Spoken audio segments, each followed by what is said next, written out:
Selamat pagi Bapak Ibu.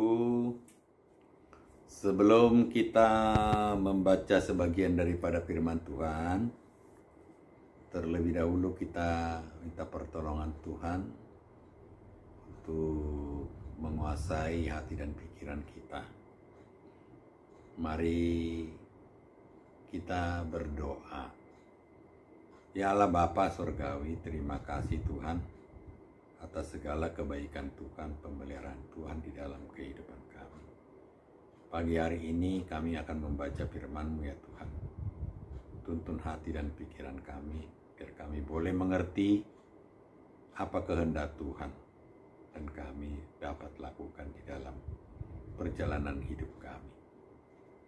Hamba-Mu yang akan menyampaikan, kiranya Roh Kudus untuk menuntun, mengajari, biar boleh kami memahami, mengerti segala yang firman Tuhan kehendaki. Terima kasih Tuhan, dalam Yesus Kristus kami berdoa. Amin. Bapak Ibu, selamat pagi. Bacaan kita pada pagi hari ini yaitu diambil dari kitab Yeremia 17 ayat 7 sampai dengan 8. Diberkatilah orang yang mengandalkan Tuhan, yang menaruh harapannya pada Tuhan. Ia akan seperti pohon ditanam di tepi air, yang merambatkan akar-akarnya ke tepi batang air, dan yang tidak mengalami datangnya panas terik.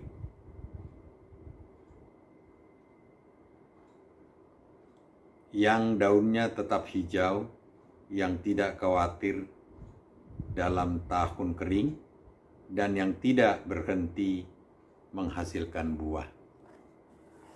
Sedemikian jauh pembacaan kita pada pagi hari ini.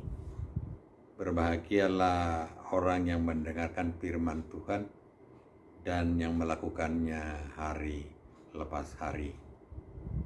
Amin. Bapak Ibu yang dikasihi oleh Tuhan Yesus Kristus, pada pagi hari ini yaitu kita melakukan doa pagi.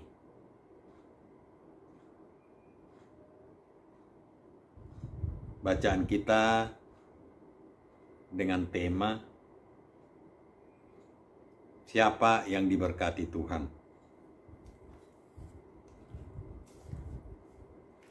Tidak sedikit orang-orang Kristen menyatakan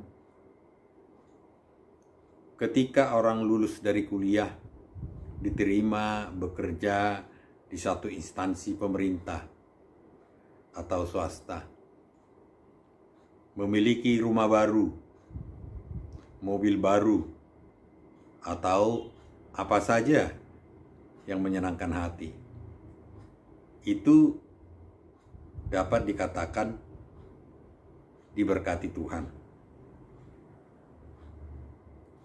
Apakah harta kekayaan atau yang menyenangkan hati atau jabatan sekalipun itu saja yang diberkati Tuhan?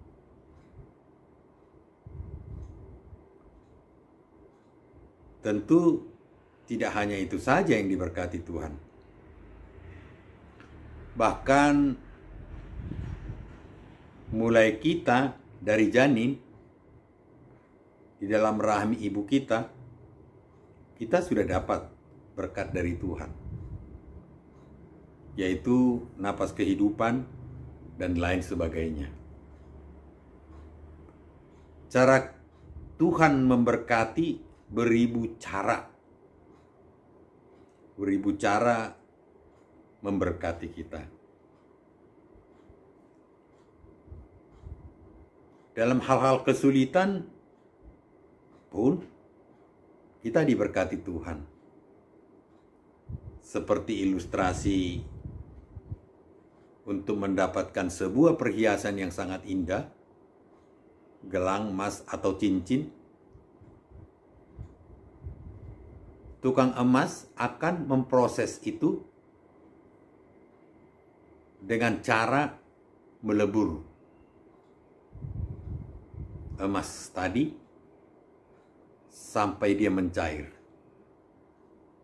Sesudah mencair, dituangkanlah ke bejana yang telah dibentuk sedemikian rupa sesuai dengan kehendak tukang itu tadi.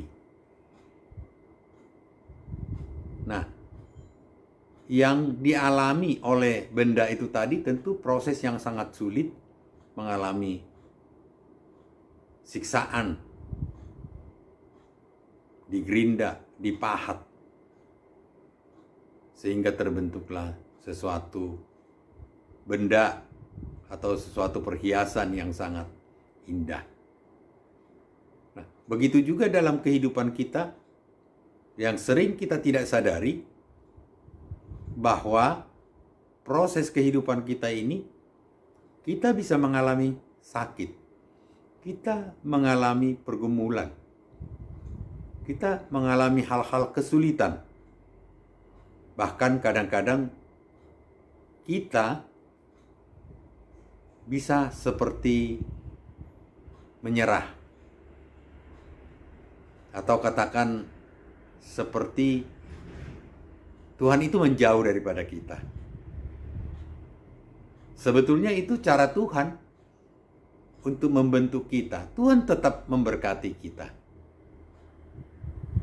Bahkan orang sakit pun Tuhan tetap memberkati. Dalam hal pemulihan itu Tuhan ada di situ. Kalau kita baca yaitu Yeremia 17 ayat 8 yang berbunyi, ia akan seperti pohon yang ditanam di tepi air, yang merambatkan akar-akarnya ke tepi batang air, dan yang tidak mengalami datangnya panas terik, yang daunnya tetap hijau, yang tidak khawatir dalam tahun kering, dan yang tidak berhenti menghasilkan buah. Ayat ini adalah gambaran. Gambaran ketika kita ketergantungan kita selalu kepada Tuhan, kita akan mendapatkan sesuatu dengan proses yang sangat panjang dan tidak berhenti menghasilkan buah. Buah yang dimaksud ini adalah berkat. Berkat yang kita dapat dan berkat yang kita sampaikan kepada sesama. Kalau kita melihat kisah orang kaya dengan Lazarus yang miskin, dalam perumpamaan ini Yesus mengisahkan tentang kehidupan dua orang yang sangat kontras. Seorang yang sangat kaya raya, yang digambarkan selalu mengenakan pakaian yang mahal dan berpesta pora dalam kemewahan. Dan pengemis bernama Lazarus, yang badannya penuh dengan borok dan menantikan belas kasihan orang di dekat pintu si orang kaya itu.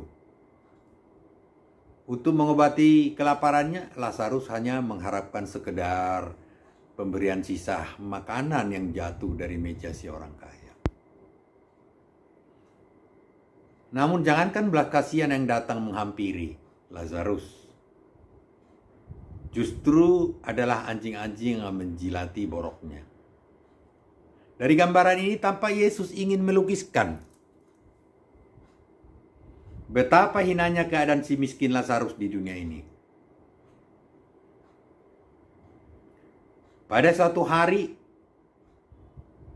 baik Lazarus maupun si orang kaya itu meninggal dunia. Kini keadaan malah terbalik 180 derajat. Lazarus yang miskin justru disambut oleh para malaikat. dan dibawa ke pangkuan Abraham, leluhur Israel. Dari gambaran ini terlihat bahwa Lazarus memperoleh kemuliaan yang tinggi. Tentu itu karena diberkati oleh Tuhan Yesus Kristus. Dalam hal kesulitan,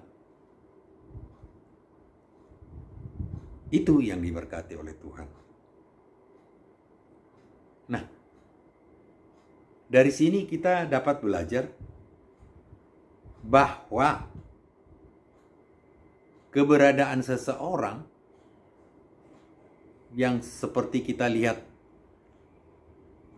di atas tadi, bergelimangan sesuatu, apakah itu diberkati Tuhan?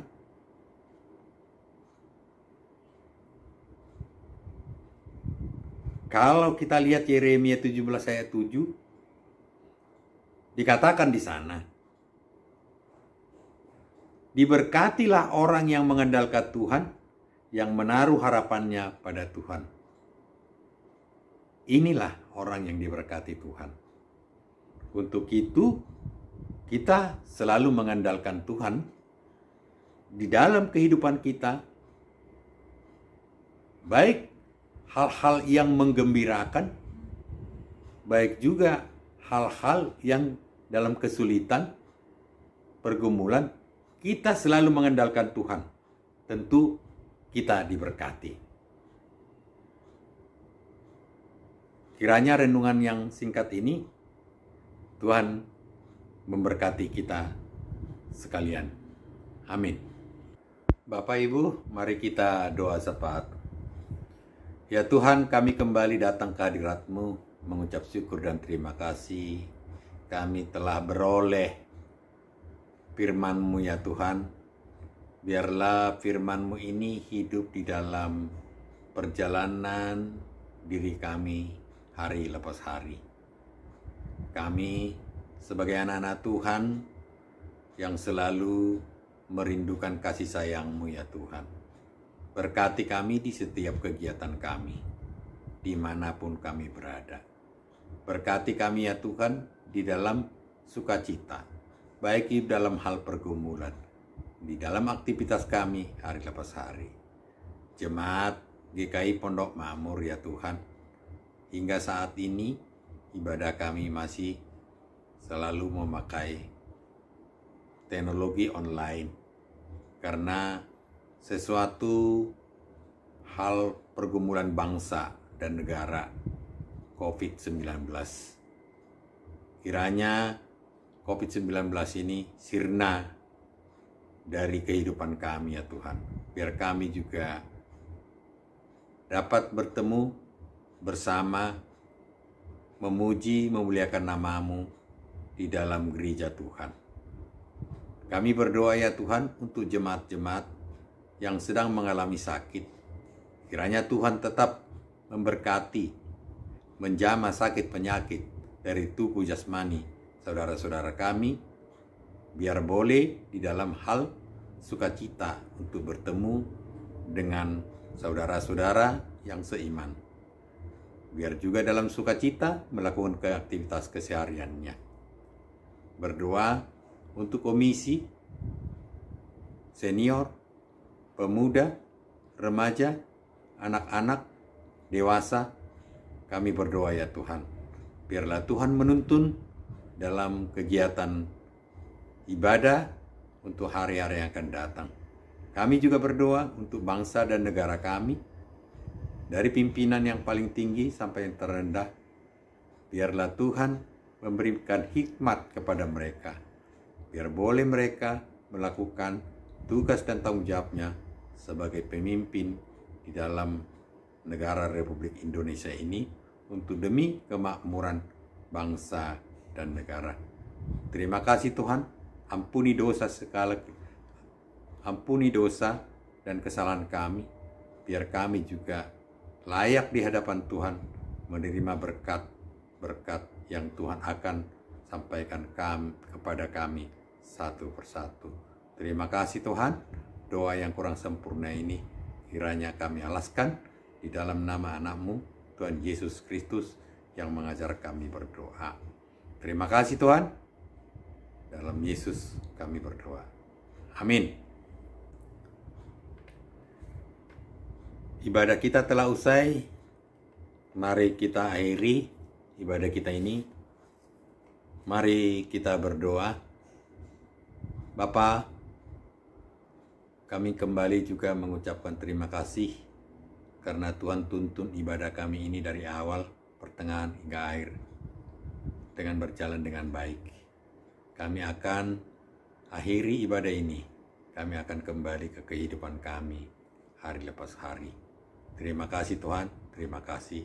Mari kita terima berkat Tuhan. Kasih karunia dari Allah Bapa, damai sejahtera dari Tuhan Yesus Kristus, serta persekutuan Roh Kudus menyertai kita sekalian. Amin.